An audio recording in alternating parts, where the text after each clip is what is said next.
Welcome back to OU Nightly. I'm Sydney Baulier, and it's time for sports.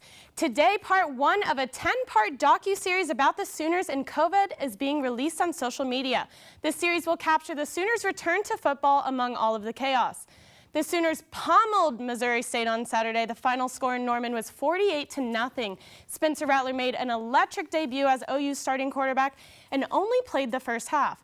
So did most of the starters. In fact, it seems Coach Lincoln Riley figured scrimmaging against his own team would get a little more work done than keeping his starters in against the Bears.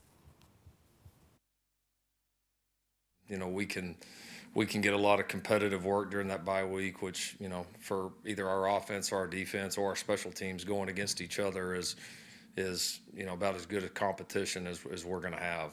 And so, you know, had we had the game the very next week, might have been a factor, might have been inclined to keep those guys in a little bit longer. But the fact that we got a bye week and can get a ton of competitive work this week, honestly, I was just going to see how the game played out. And as soon as we separated, we wanted to try to play players, because on the flip side of that is you've only got one game and then you need to have a whole team ready for conference play. So it was great to play so many guys in a year where we're going to need a lot of guys. In a surprising move in the Big Ten, former Michigan quarterback Dylan McCaffrey is transferring out of Ann Arbor. McCaffrey's father, Ed, is a two-time Super Bowl champ and the head coach at Northern Colorado. He was one of the parents who were very vocal in convincing the league to play this fall. Dylan will have 2 years of eligibility remaining. And it's Battle of the Heisman winners this evening when Joe Burrow and the Cincinnati Bengals take on our very own Baker Mayfield and the Cleveland Browns.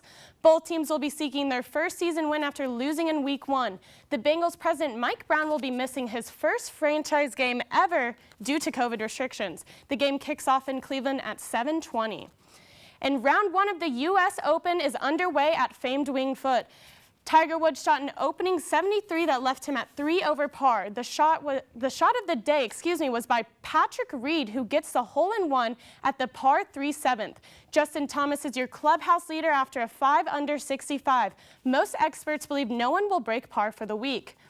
And well, we are down to 4 teams left in the bubble. The Lakers and the Nuggets will begin their series tomorrow, but tonight the fun continues with the Celtics and the Heat.